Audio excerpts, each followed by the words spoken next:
Welcome to another episode of Make Mental Health Matter. You may have noticed I have a new intro and I'm so excited for it.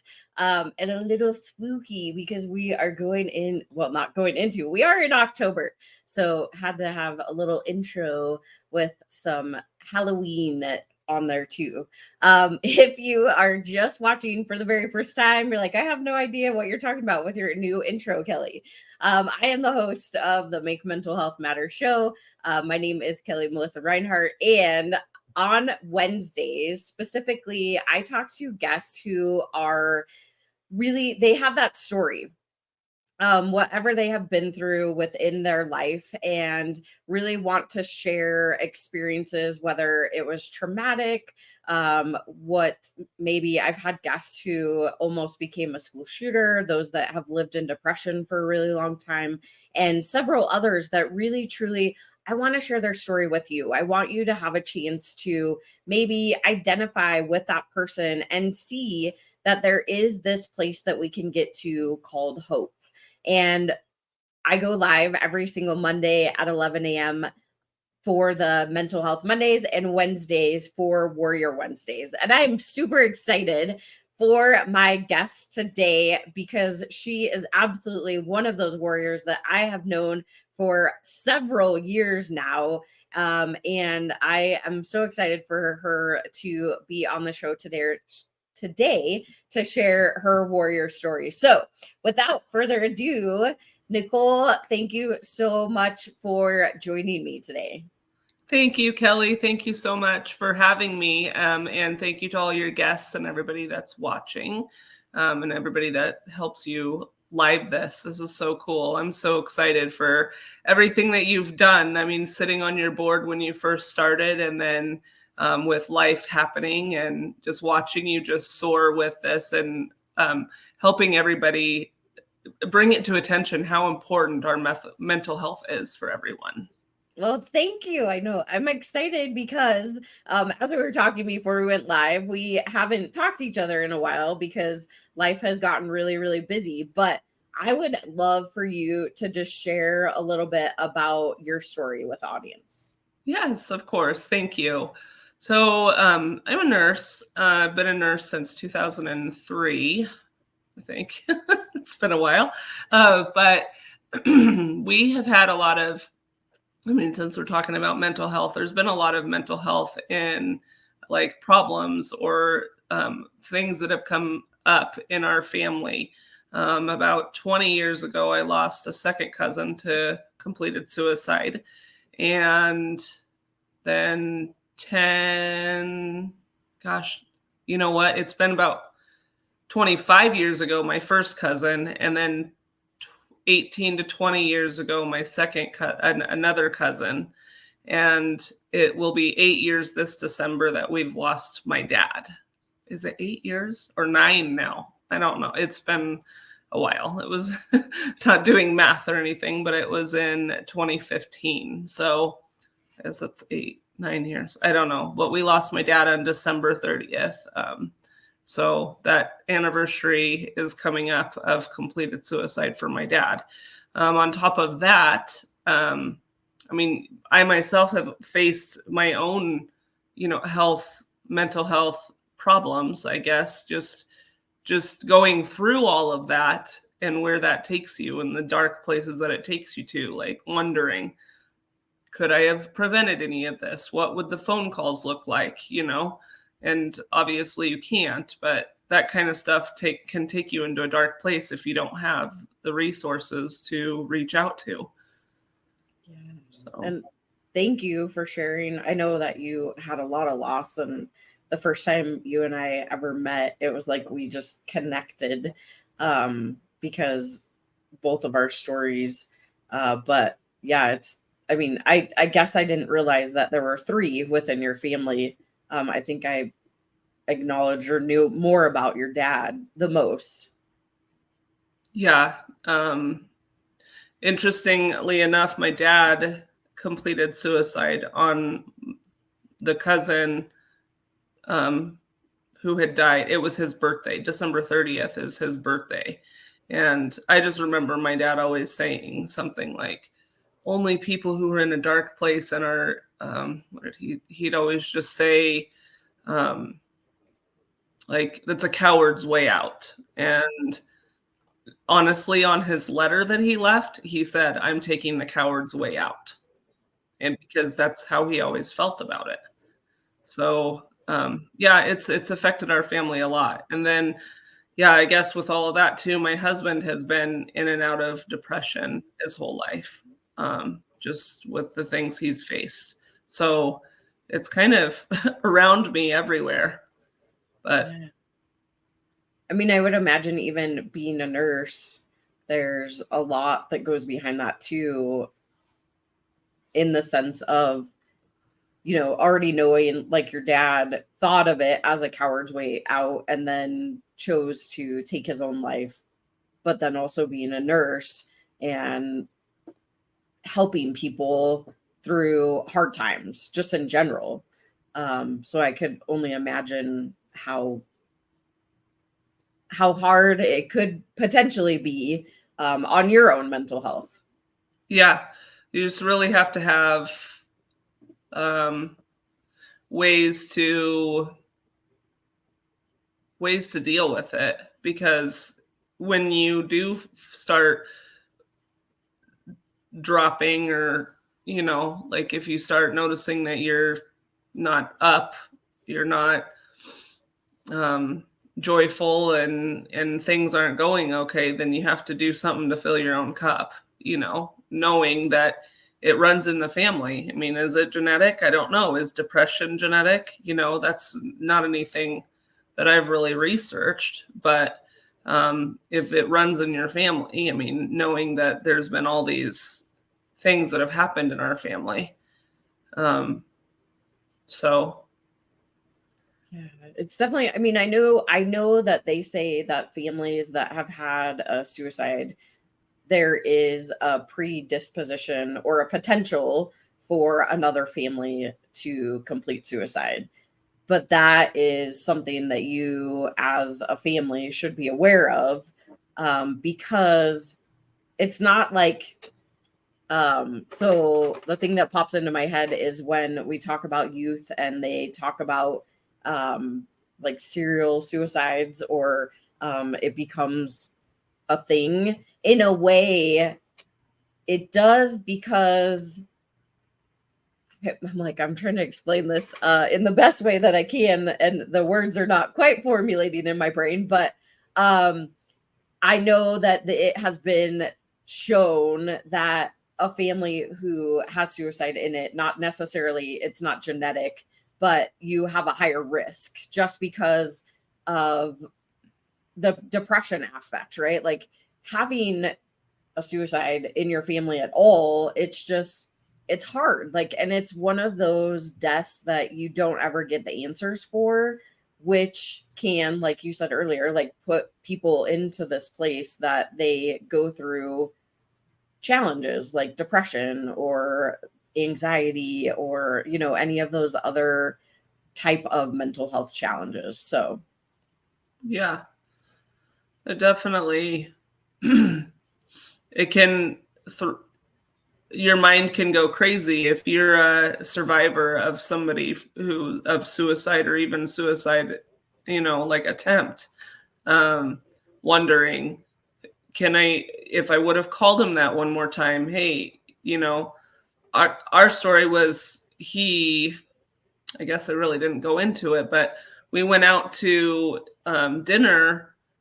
No, my husband and I went to a movie, and we came home and my mom was watching the kids, and it's December 30th, and my parents always had a New Year's Eve party.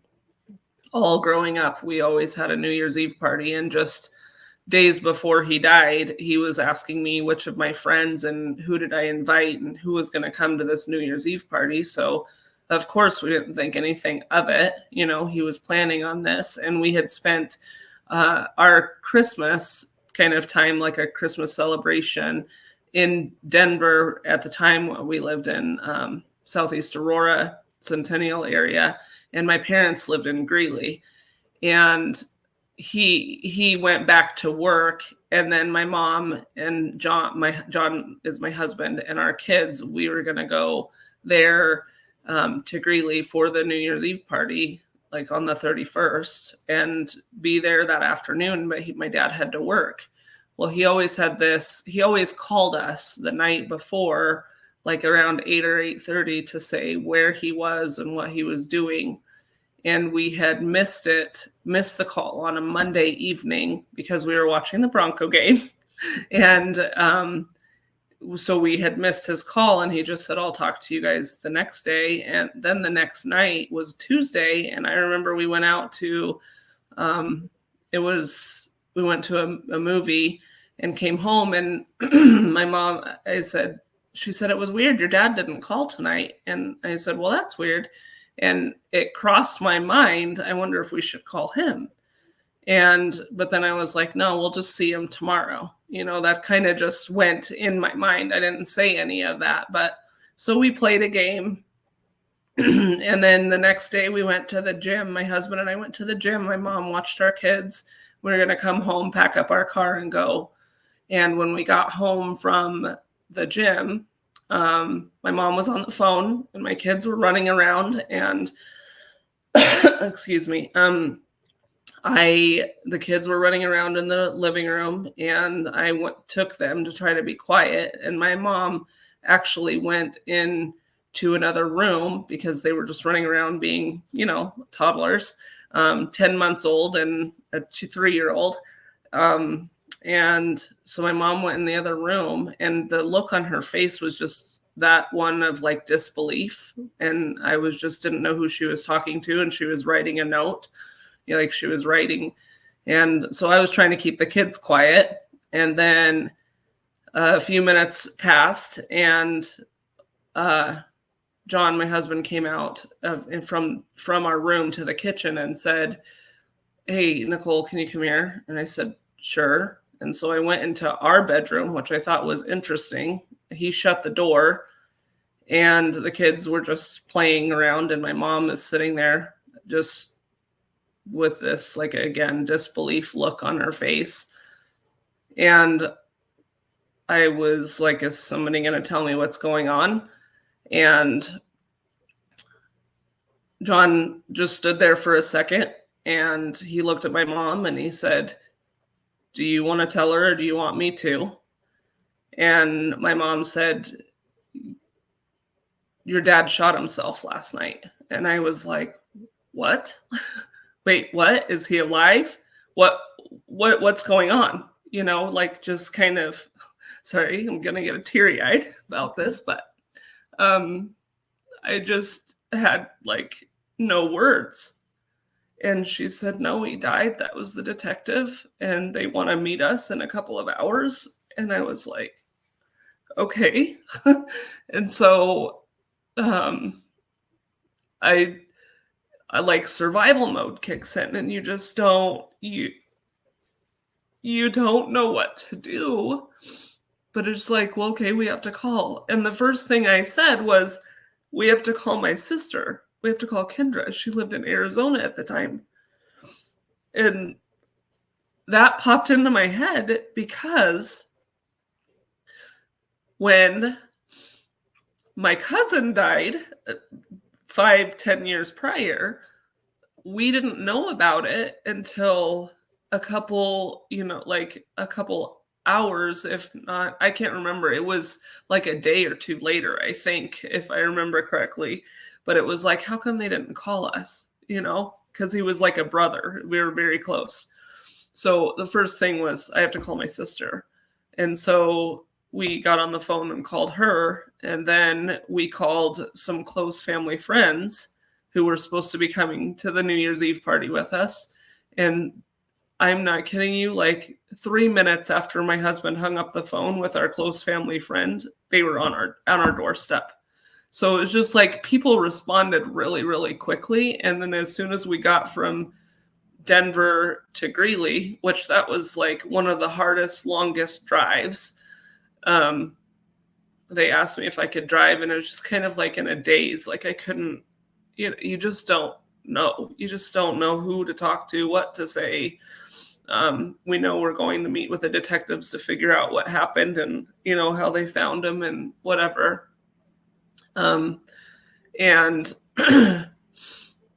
so as soon as we got to Greeley, there were friends at my mom's house, like in cars waiting outside, just waiting for us. So having support is huge. My parents lived in Greeley my whole life. I was born and raised in Greeley. And so they had a lot of family, friends and stuff around and pretty close. And obviously people who were there to help us. But so there were a couple of people there that were there during, like, while the detectives were there too, because we were there no more than a half an hour to an hour and the detectives had to show up. My mom is a teacher, and of course it's Christmas break. And so they don't like to give this kind of information over the phone, is what I found out. I didn't know anything about that. It's not my line of work, but they had said they tried to go to her school, but obviously she's not at work and nobody's at school because it was over Christmas break. And then they tried to go to the house and she was at our house, so she wasn't there. And so then that's when they called her and said, we have to meet with you. This is what happened. So from there on, we just went, home and met with the detectives, and they told us what they found. And yeah, it's kind of, I don't know. It's still hard to kind of go over. I've sat on boards and panels and shared my story, but every time it, is a little different. And yeah. Well, thank you for sharing that. And I cry on here all the time. So it's, it's one of those, like, even, and I know what I found, even, I mean, no matter how long it's been, right? It's still, when you talk about it, and the same with my sister, when I talk about it, every once in a while, like, I'll catch myself, or, it's different every time you share, but it's also reliving that moment. It's hard because your dad, you said that he left a note, and sometimes with suicide you get that, but not always. At least in the case of my sister, like, we didn't have a note, or we couldn't get into our phone, and so it still brings up a lot of emotions. So don't apologize by any means, but I appreciate you sharing all of that, because I don't think that we've ever talked about the full story in the past. And so I think that it is important for people to know, like, what really happens, and knowing that you had support show up, I mean, right at your door. And it's kind of, and you said it too, it's like this fog. It's like you just go into survival mode. It's not even a conversation. It just kind of, like, your body triggers into, like, fight or flight, and you just go. And most of the time, and I don't know if this is true for you, but I start recalling, like, little pieces of those moments, because it's not necessarily something that I want to be consciously aware of all the time. But when those little moments come in, you're like, oh yeah, that happened, or oh yeah, that happened. Because I found, at least for the first year, it was just like a big fog. Yeah, that's definitely true. And how you're saying, one of the things, I shouldn't apologize for crying, because that's just your emotions coming out. I mean, it was my dad, and a big impact. I remember the day or two after it happened, you're reaching for answers. You're reaching for, even though he did leave a note and he was in a lot of pain. And that's ultimately what his note said happened, was that he had 5 back surgeries, and he was scheduled to have an ankle surgery. This was in December 30th of 2015, and he would turn 65 in February of 2016. So just a couple months, and then he was going to retire, have surgery, and then go and recover in Arizona at my sister's house, like so he could be in the heat, and just like just kind of relax and not. And that's kind of what the plan kind of was.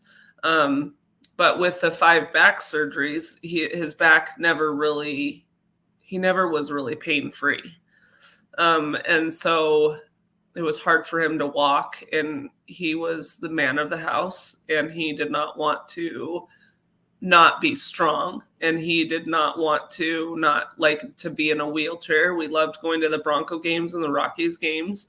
And it's just too hard for him to walk from point A to point B. And I really think part of the mental health, he didn't want to surrender to the fact that he needed help. He didn't want to get hooked on pain medication. So he never took pain medication, but he just didn't want to not be the man and not work and not carry the weight that a husband or a dad or man should, just kind of the stigma of what a man should do.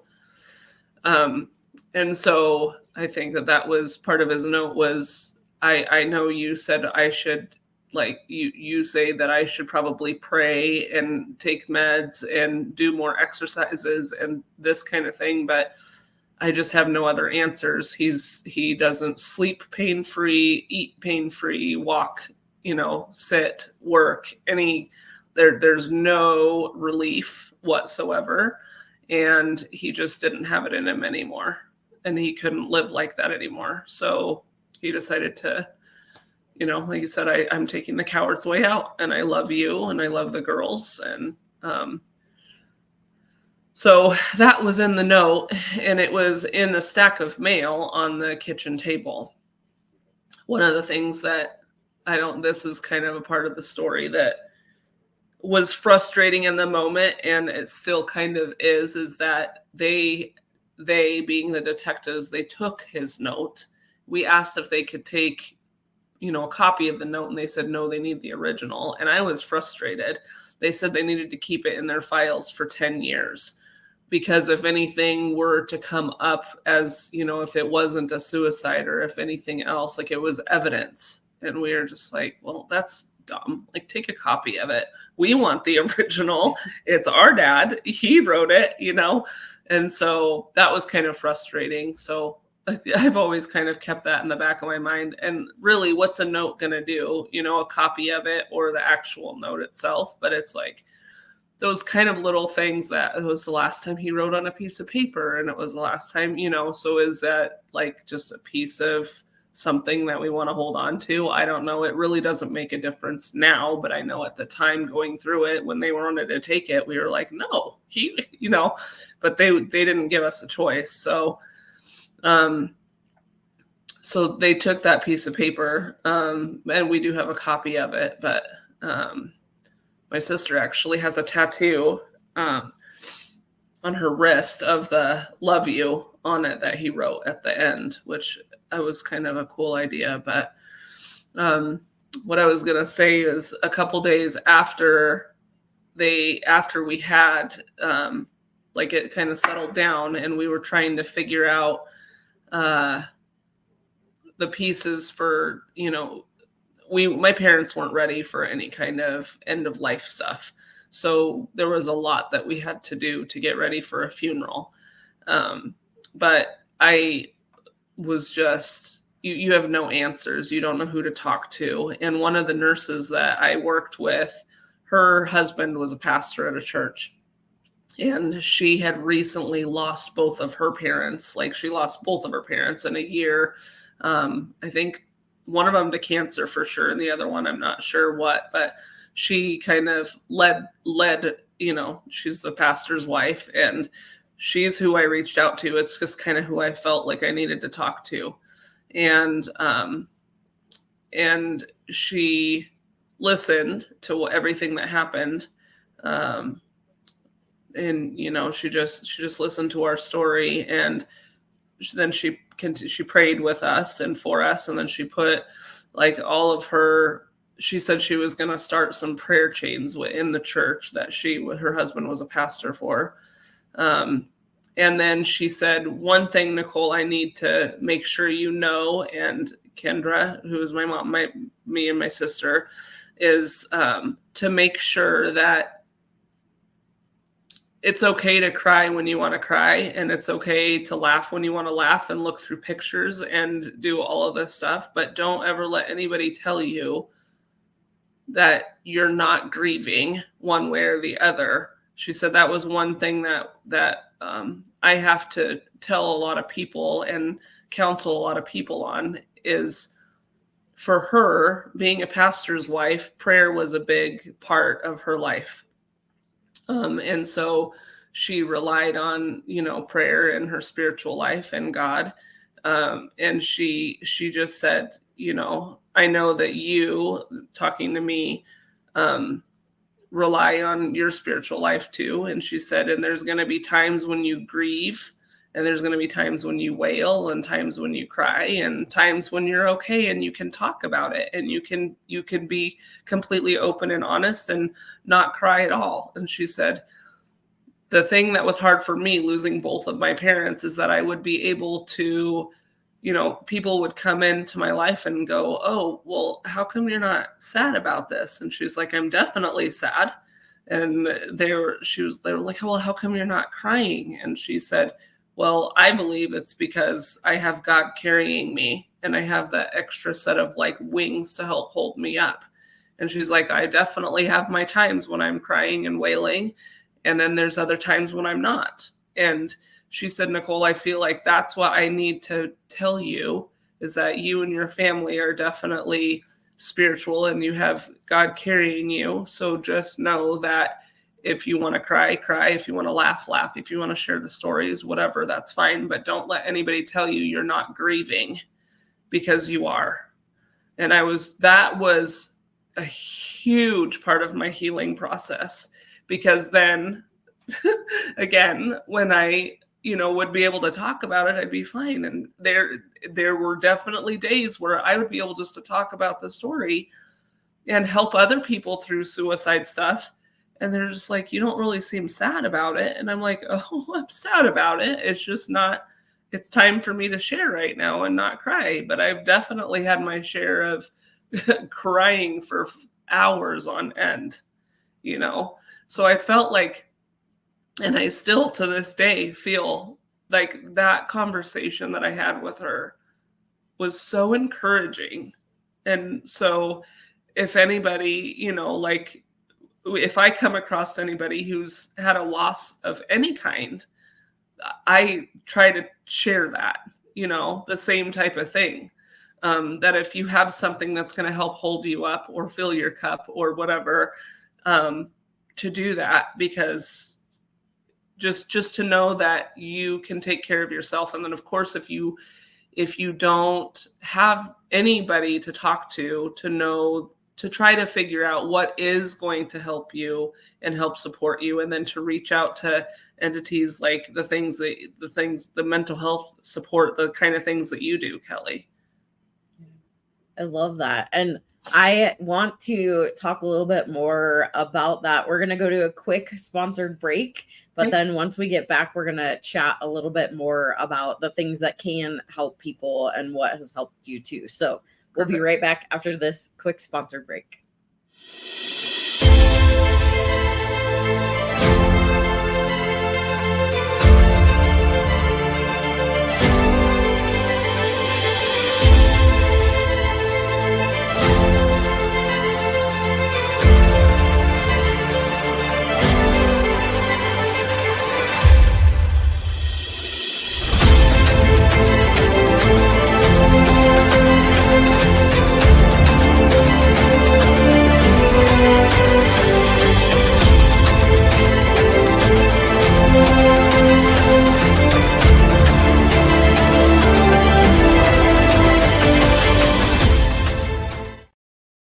Hi there, I'm Dan Hafner. I'm the host of the show Tech Bites with Dan Hafner. Join me live every Wednesday at 7 p.m. Eastern, 4 p.m. Pacific on the Achieve TV network for the latest technology and business news and advice. Join me right here on E360 TV. And like that, we're back. So if you happen to just be joining us, and this is your first time watching, make sure that if you're watching on YouTube, you click down the subscribe button. If you're watching from any of the streaming platforms, make sure you add us into your favorites, your watch list, your wish list, whatever it might be, so that you don't miss another episode. Because like today, I am speaking to one of my good friends, Nicole, about her experience through loss of multiple people, but more specifically her dad, to a completed suicide.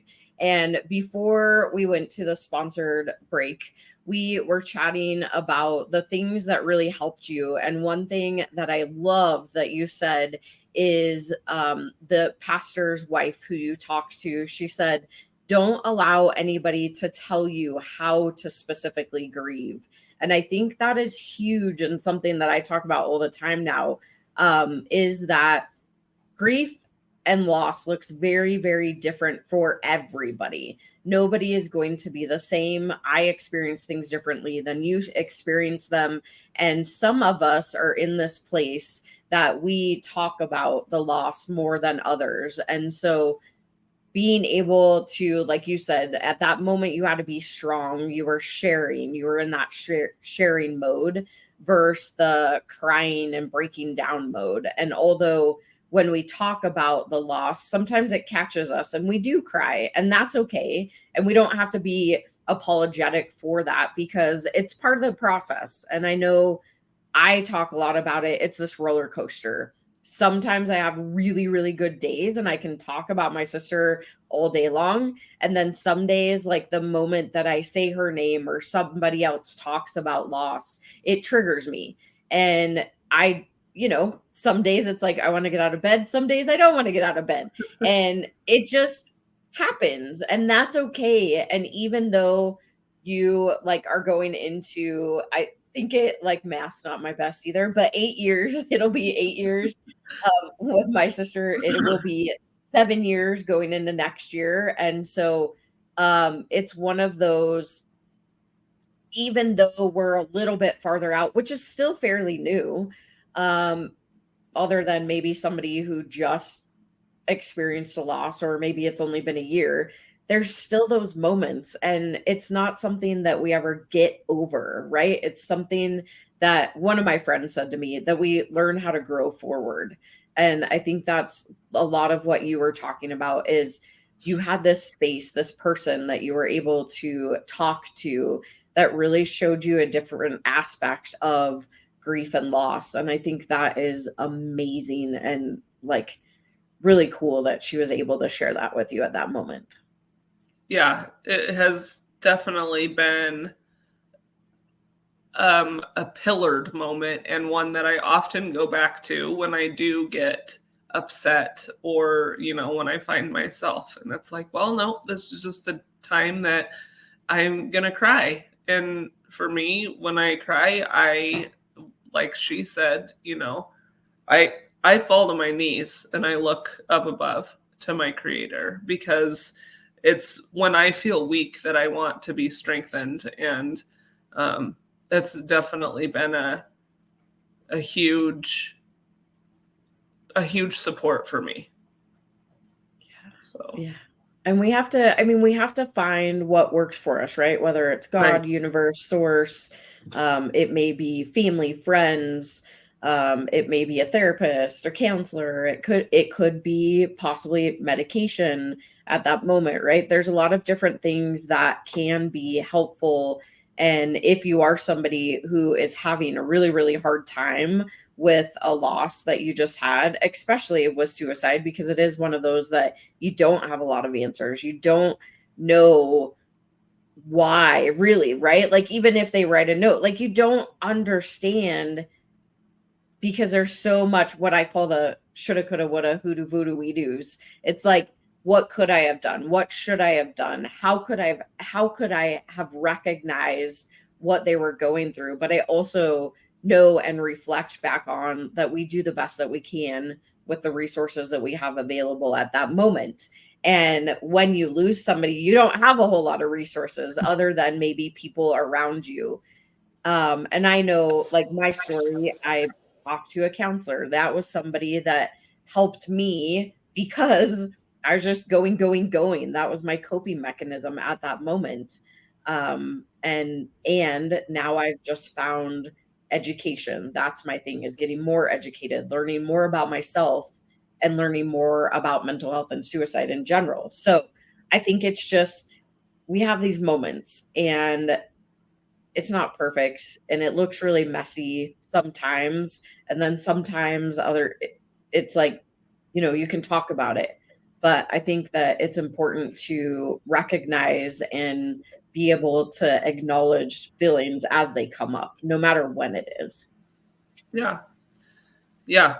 That it's so important to be able to recognize and see, who we can rely on. And, like for me, there are times when I just want to fall to my knees and cry and talk to God. And then there's other times where I'm like, who can I call and talk to? Other people, and help encourage or give hope, because I know that they're going through a hard time one way or the other. If there's other people in your life or family members, or I know I've called you, Kelli. I mean, it just, because I know that you've gone through something similar. But then there's other people who've just maybe had another loss, or if you know that somebody's going through a hard time, and it might not have anything to do with death, but somebody that's just having a hard time with something, and you can call them. And what I find helpful is if I can help encourage or lift up or pray for somebody else who I know that's having a hard time, then that can help me kind of too. Or then just call and share my story with somebody who is new to me, talk about it, because you don't want to bottle it up inside. That creates more mental health problems, I think, if you're trying to hold all these emotions inside.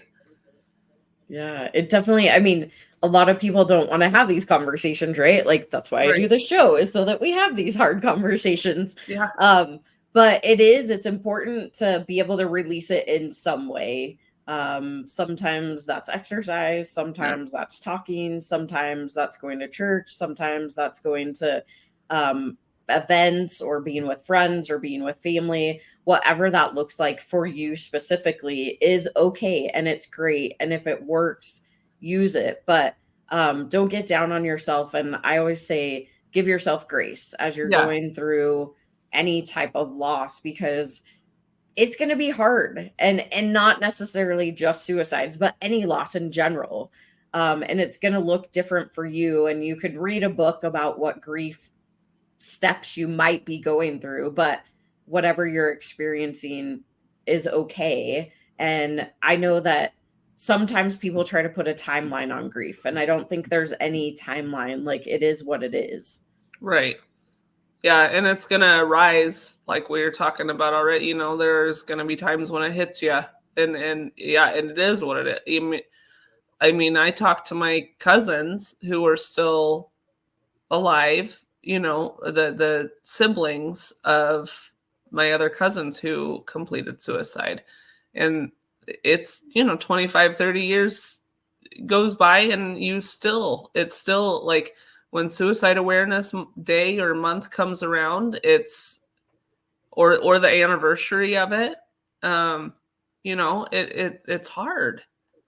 In fact, one of my cousins, who they just had the anniversary, I think it was the end of September or the beginning of October, just recently, she posted just 2 or so weeks prior to it happening, a good family friend of theirs had the same thing affect their family.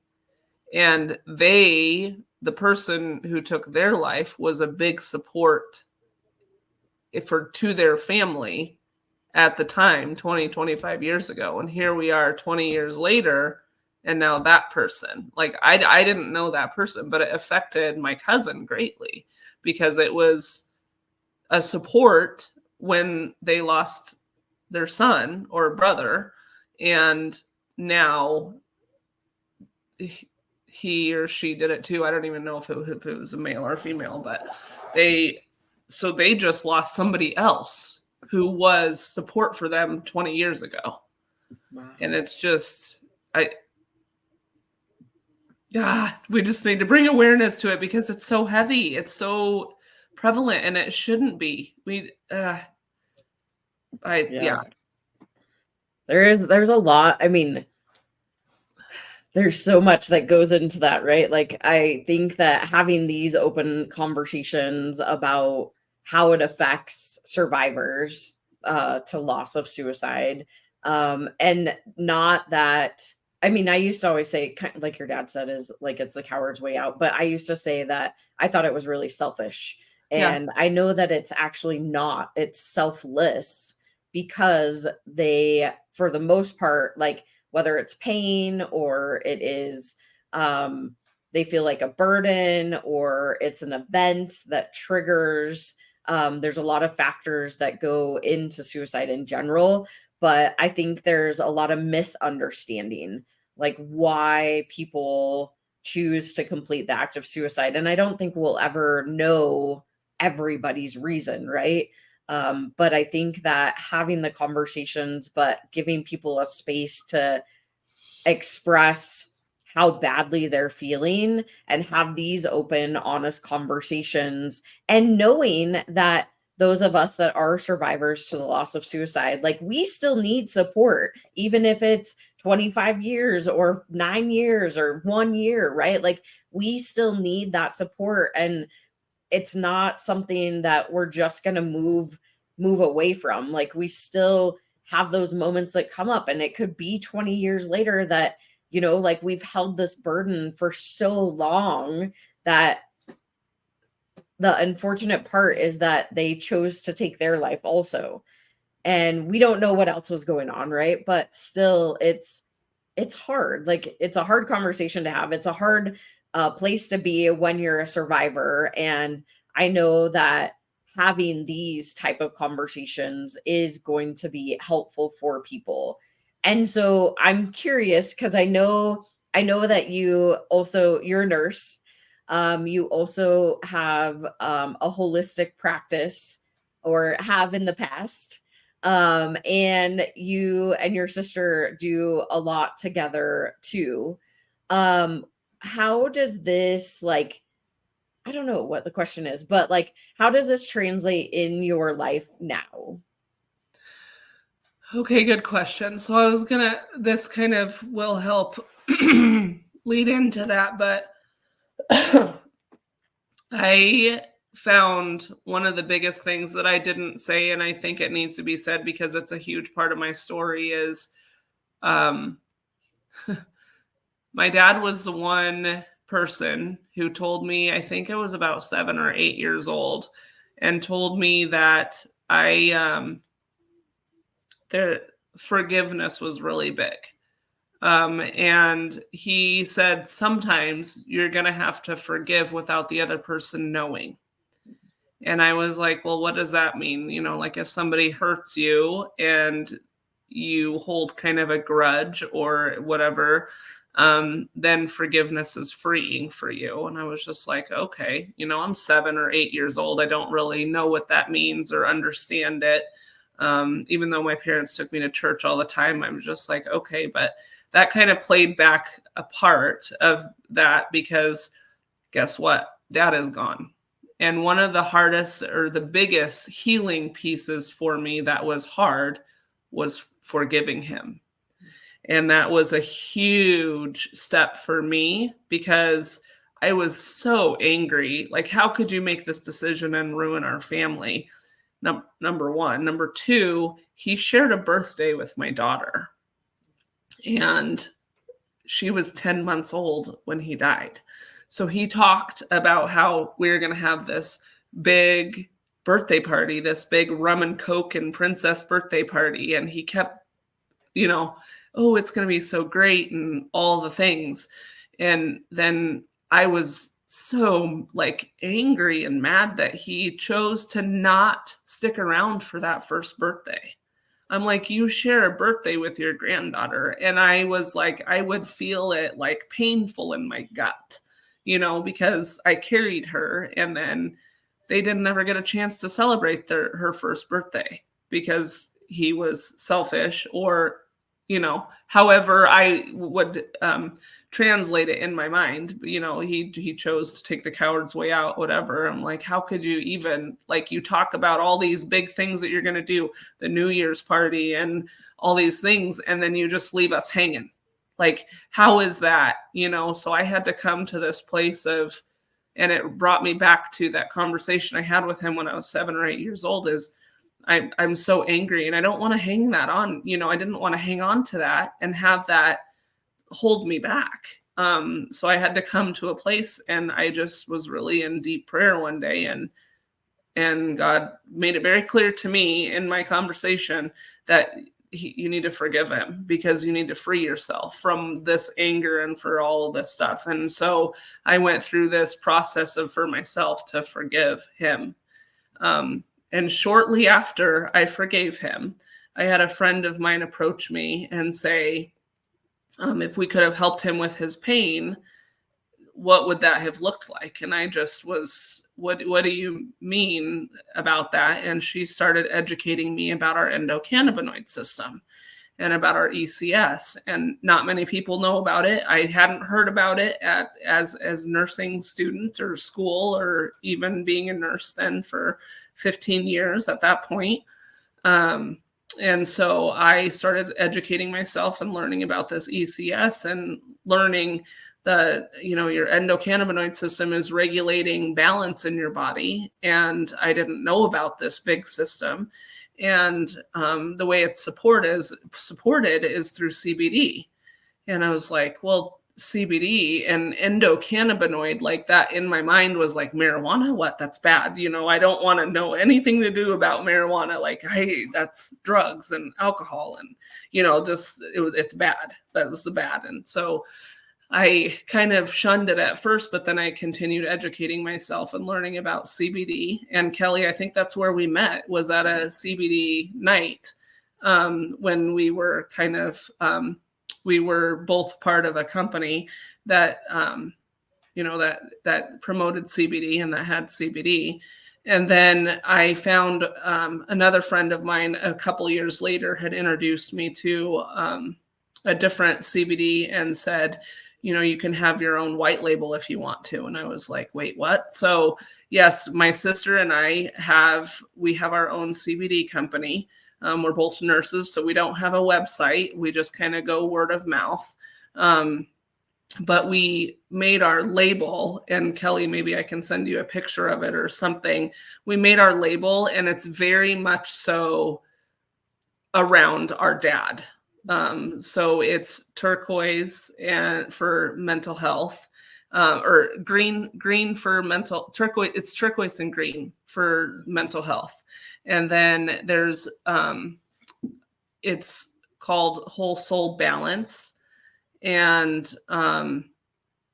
so we have some different things, but the whole label, and I could go into the story of the label, but I don't really know if we have time for that. So, but we made the whole label on, like, the infinity sign is like, for life is never ending, and there's a plant on there. And it really has everything to do with our dad, because that's how it was introduced to me, as if we could have helped him with his pain, would I have been interested? And I absolutely, the answer is yes. If I had a way to help him with his pain at that time, something to introduce him to. So my sister and I have our own CBD company, and yeah, it's very small, but it's just word of mouth, and we help people, with that, through that, and help through that. So that's kind of how it's playing out. And I am just kind of waiting for the next right step. So yes, a holistic nurse, and kind of try to educate people where I can, have the conversations, have the hard mental health conversations, and then help say to people who I know are struggling with pain, or might be, might need some kind of pain relief. I'll introduce them to CBD. Just because that's what ultimately my dad's decision was based on, was the too much pain that he couldn't carry. So that's kind of how we're doing now. And that's just kind of, my mom sits on a suicide support, like a group, like a support group that weekly.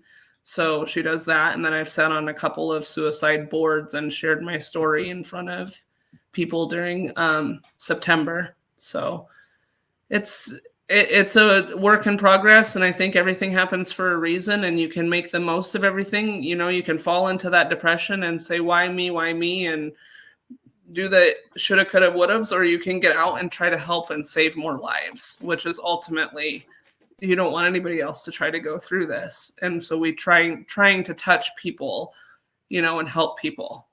So again, thank you, Kelli, for doing that, because you're just going full force and helping so many people by bringing it live.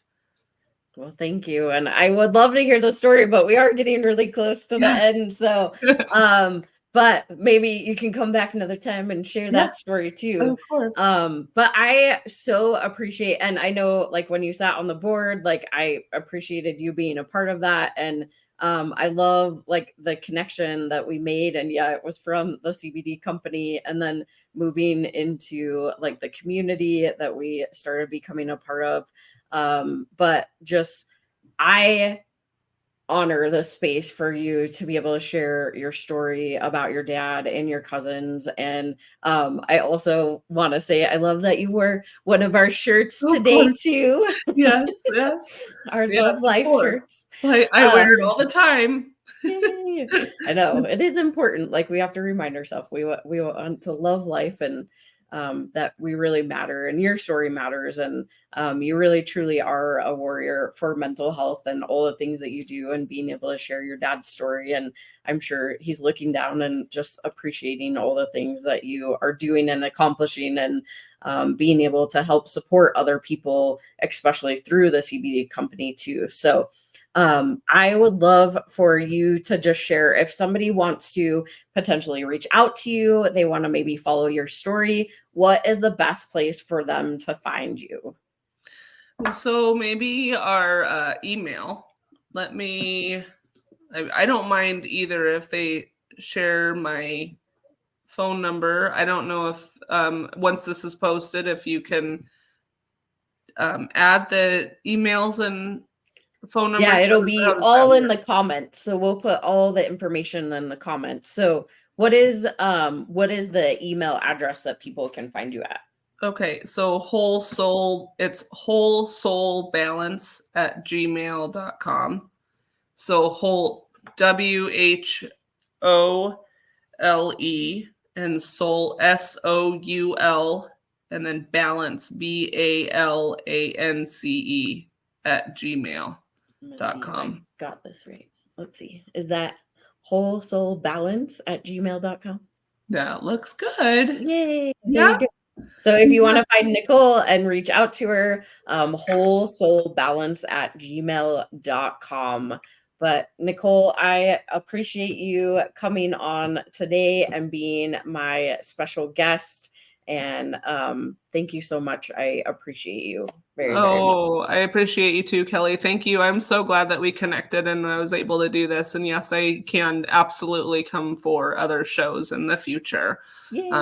Whether it's Mental Health Mondays or however it fits best. Because the more people, as many people as we can reach is what is, as a survivor of suicide, we want to try to reach people and save as many lives as we can. Yes, absolutely. Well, thank you again. I appreciate you. You're welcome. Thank you so much. All right, y'all, that was another amazing episode of Make Mental Health Matter. Again, on Wednesdays, I bring guests who are warriors. Nicole just shared her story through the loss of multiple cousins and her dad to suicide. It's a journey, right? It's this journey that we go on, especially as survivors of a loss of suicide, that it's hard to explain. It's really hard to explain what we experience, how life is afterwards. And I think that That's why it's so important to bring people on here to share their story, to really give you a place that you might be able to identify through their story or into the future, right? There is hope. There is hope. We give ourselves grace. It is this journey that nobody wants to travel, but unfortunately, some of us do. And I want you to know that there is resources and information for you out there if you are somebody who is experiencing suicidal thoughts, or maybe you are really struggling with another loss. Reach out to me, reach out to BCC Evolution. Let me drop one more time over here. That is bccevolution.org. We have lots of resources on our page. We have a whole network of trusted resources in our trusted resource hub. So if you need help, if you need support, if you are somebody who is a survivor of loss to suicide and you need some support, I do a grief and loss support group. There are many people that I have brought on the show that are able to help also. So go to bccevolution.org. And whatever you do, just join me back for another show on Monday, and I will see you back then.